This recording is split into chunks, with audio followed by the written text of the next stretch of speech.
next day, a washerman's wife come to the well to fetch water. When she lowered the pitcher into the well, Bar Frog jumped into her pitcher. अगले दिन एक मतलब जो धोबी की पत्नी थी वो पानी लाने के लिए किस में जाती है? कुएं पर जाती है। उसने घड़े को कुएं में उतारा और जो मतलब छोटा जो मेढक था वह उसके घड़े पे क्या कर दिया? जम कर दिया, मतलब कूद दिया। फिर वह कूद दिया। Thus he reached the washerman's house. और फिर वो कहाँ पहुंच गया? धोबी के घर पहुंच गया। There he jumped into the bundle of dirty clothes. और उसने किस में कूद दिया? जो छोटा मेढक था वो जो गंदे कपड़े का बंडल रखा था उसमें वह कूद गया। Next morning the washerman took the bundle to dirty clothes to the sheep.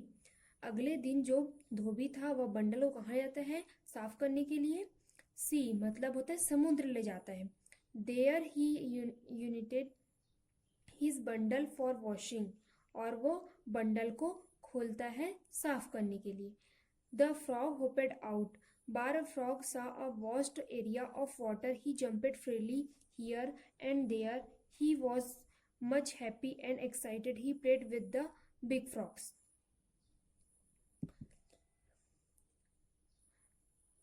यह मतलब जो छोटा मेढक था वह कहाँ चला गया? मतलब समुद्र में चला गया और वह जो कपड़े के गट्ठे से कूद गया और फिर वहाँ जो समुद्र था उसमें गया और क्या लिखा है? He was much happy and excited. वह बहुत खुश था और एक्साइटेड था। ही मैं मतलब वो नई जगह गया था तो एक्साइटेड था। He played with the big frogs. और वो बड़े मेढकों के खेलने के साथ उत्साहित था। Bar Frog could see hug ships floating in the sea. There were a lot of people along the sea. They were enjoying cool breeze and the slide of the waves. There were fishermen throwing their nets. He sighed to himself, "How nice place it is! I will stay here forever and enjoy." समुद्र में वह तैरने के मतलब जो तैरते हुए किसको देखता है? जहाजों को देखता है। Ships floating see the ship. तो वह समुद्र में किसको देखता है? जहाजों को तैरते हुए देखता है और समुद्र के किनारे बहुत से लोगों को देखता है। वे मतलब जो हवाएं चलती रहती ठंडी ठंडी उनको महसूस करता है और जो लहरें होती है उनको देखता है वो और आनंद लेता है। और मछुआरे जो नेट मतलब जो मछली पकड़ने का जाल रहता है उसको नेट बोलते हैं। जो मछुआरों को समुद्र में जाल फेंकते हुए देखता है और उसको ये सब देख के बहुत अच्छा लगता है और वह कहता है कि मैं how nice place it is, I will stay for ever and enjoy. यह बहुत अच्छी जगह है, मैं यहाँ बहुत खुश हो रहा हूँ, आनंद ले रहा हूँ। After some time bar frog got hungry. There were no small insect. और कुछ समय बाद ही जो छोटा बेटा था उसको क्या लगने लगता है? भूख लगने लगता है और वहाँ कोई छोटे कीड़े मकोड़े नहीं दिखाई देते हैं। अराउंड द सी मतलब जो समुद्र है उसके पास छोटे कीड़े मकोड़े उसको खाने के लिए दिखाई नहीं देते हैं। There were only big insects all around. और वहाँ सिर्फ क्या रहते हैं? बड़े कीड़े मकोड़े रहते हैं। He could not catch big insects. और जो छोटा मेढक था वो बड़े कीड़े मकोड़े को नहीं पकड़ सकता था। Bar frog wished to go back to the well. He could get plenty of insects to eat there. और जो छोटा मेढक था वह कहता है कि मतलब मुझे फिर से कहाँ जाना है? घर जाना है। कौन से घर में जाना है? जो कुएं में उसका घर था वहां जाना है। He had some friends in the well. They were small frogs like him. वहाँ मुझे छोटे कीड़े मकोड़े खाने के लिए मिल जाते हैं और वहाँ मेरे दोस्त भी रहते हैं। क्योंकि जो छोटे छोटे मेढक रहते हैं वो उसके वहाँ दोस्त रहते हैं, और जो समुद्र में आया तो वहाँ क्या दिखता है कि बड़े बड़े मेढक रहते हैं। They were small flock likes him, और वहाँ छोटे छोटे मेढक रहते हैं। One day he at once jumped into washerman washed bundle, और एक दिन वह किस में जाता है? जो वॉशरमैन है वो कपड़े धोने के लिए आता है, तो उसके जो बंडल रहता है, जो साफ किया रहता है कपड़ा, उसमें वह कूद जाता है। Thus he reached the washerman's house, और वह कहाँ पहुंच जाता है? धोबी के घर में पहुंच जाता है। There he intern to picture the washerman wife took his picture of the well, और वह किस में बढ़ जाता है? घड़े में कूद जाता है। फिर जब जो धोबी की पत्नी रहती है वह कहाँ जाती है? पानी भरने के लिए कहाँ जाती है? कुएं में जाती है। She lowered the picture into the well to fetch water for frog hopped out the picture he was back home now, और वह वो घड़े में बैठता है और वह कहाँ पहुंच जाता है? फिर से बार फ्रॉग कहाँ पहुंच जाता है? अपने घर में पहुंच जाता है। कहाँ? कुएं में। He sighed himself, this well is my sweet home. I am safe here.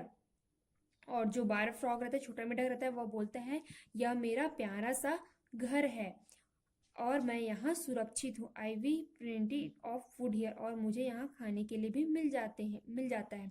I we friends here, और मेरे यहाँ दोस्त भी रहते हैं। I will never leave my home, और मैं इसे कभी छोड़ के नहीं जाना चाहता। आगे देखते हैं, आपको दिया है tick the right answer. Right answer पे आपको टिक का निशान लगाना है। Where did bar frog live, जो बार फ्रॉग से छोटा मेढक था वो कहाँ रहता था? वेल में रहता था, पाउंड में रहता था, शी में रहता था। तो आपको बताना है किस में रहता था। तो किस में रहता था? वेल में। तो वेल पे टिक का निशान करेंगे। आगे देखते हैं, सेकंड आपको दिया है why did bar frog remain hungry at the seashore, वह भूखा क्यों हो गया समुद्र में? पहला ए दिया है आपको, there were no insects at seashore, वहाँ कोई कीड़े मकोड़े नहीं थे खाने के लिए। B, there were only big insect at seashore, वहाँ सिर्फ बड़े कीड़े मकोड़े थे। देयर शी दिया है there were only snacks at seashore, वहाँ सिर्फ शाम बस थे खाने के लिए समुद्र में। तो क्या आएगा? There were only big insect at the seashore, तो किस में टिक करेंगे? बी में। थर्ड दिया है how did bar frog reach back to his well, वह किससे मतलब अपने घर मतलब फिर से आया, कुएं में कैसे आया फिर से? He interned the washerman pitcher. He went along with big frogs to the well. He went along with his relatives till the well. वह जो धोबी था उसके जो बंडल थे उससे आया, कि जो बड़ा मेढक था वो उसको छोड़ा, कि जो छोटे मेढक के रिलेटिव्स मतलब परिवार के या पहचान के जो रहते हैं उसने छोड़ा। तो किसने छोड़ा? किससे आया था वो? जो अपने घर, जो बार फ्रॉग था वो किससे आया था फिर अपने घर? तो ही इंटर्न द वॉशरमैन पिक्चर, तो किसमें आएगा? फर्स्ट में टिक करेंगे। फोर्थ दिया आपको why was the sweet home for bar frog, उसका स्वीट होम कौन सा था? शी था, वेल था, वॉशरमैन हाउस था। तो क्या था? वेल, कुआं था ना उसका प्यारा सा घर। अब देखते हैं क्वेश्चन आंसर। आपको फर्स्ट क्वेश्चन दिया है where did bar frog live, वह कहाँ रहता था? तो bar frog live in well, वह कुएं में रहता था। सेकंड दिया है what did the big frog say about the sea, मतलब जो बिग फ्रॉग था वह क्या बताता है कि समुद्र कैसा है? The sea is very big place full of water, वह बहुत बड़ा जगह है और किससे भरा रहता है? पानी से भरा रहता है। थर्ड क्वेश्चन दिया है आपको how did bar frog reach the washerman house, जो बार फ्रॉग रहता है कैसे किसके घर पहुंचता है? धोबी के घर पहुंचता है। तो क्या आएगा इसका आंसर देखते हैं। Washerman wife come to the well, the pitcher water bar, a frog jumped into her pitcher from Richard the washerman house. जो वाशरमैन जो धोबी की पत्नी रहती है उसके किस में पड़ जाता है, वो पानी लेने के लिए जब जाती है वह कुएं में, तो उसके घड़े में वो बैठ जाता है और वह किसके घर पहुंच जाता है, धोबी के घर पहुंच जाता है। फोर्थ क्वेश्चन देखते हैं। How did bar frog enjoy at sea shore. उसने समुद्र में एंजॉय किया, कैसे एंजॉय किया। They were enjoying cool breeze and the slide of waves. वहाँ जो समुद्र में ठंडी हवाएं चल रही थी और जो समुद्र की लहरें थी उसने उससे आनंद लिया, एंजॉय किया। फिफ्थ क्वेश्चन दिया, why did bar frog wish to go back to the well. वह जो छोटा मेढक रहता है वह अपने कुएं में फिर क्यों जाना चाहता है। There were no small insects around the sheep, only big insects. He could not catch big insects.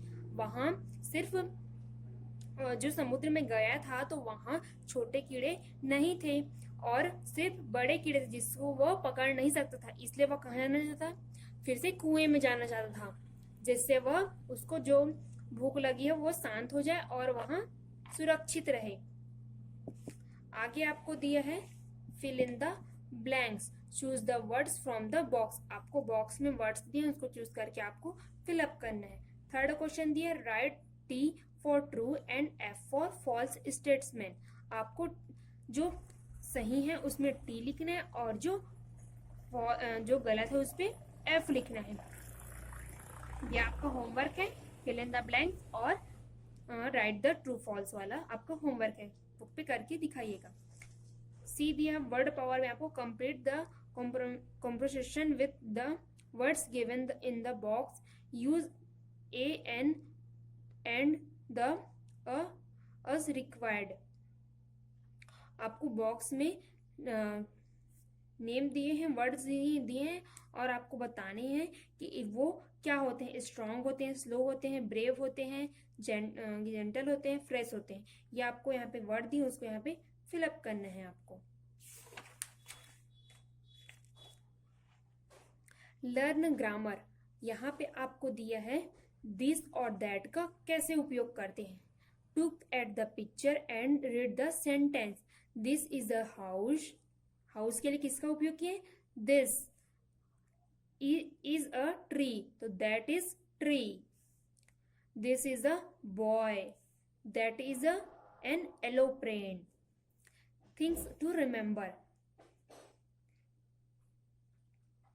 we use this that for the noun which mean one person, place, animal or thing। जो this that है वह person के लिए मतलब व्यक्ति के लिए, और प्लेस मतलब जगह के लिए, एनिमल मतलब जानवर जीव जंतु, और थिंग्स मतलब वस्तु के लिए उपयोग किया जाता है। This is used for those which are near us। जो पास की वस्तु है उसके लिए दिस का उपयोग किया जाता है। That is used for those which are after for from us, और those which are from us, जो फ्रॉम्स के रहते हैं उसके लिए दैट का उपयोग किया जाता है। तो यहाँ पे आपको दिए now fill in the blanks with this और दैट। यहाँ पे आपको दिस और दैट का उपयोग करके आपको लिखना है, आपको बताना है कि इसमें दिस आए और इसमें दैट। आपका होमवर्क है। Thank you.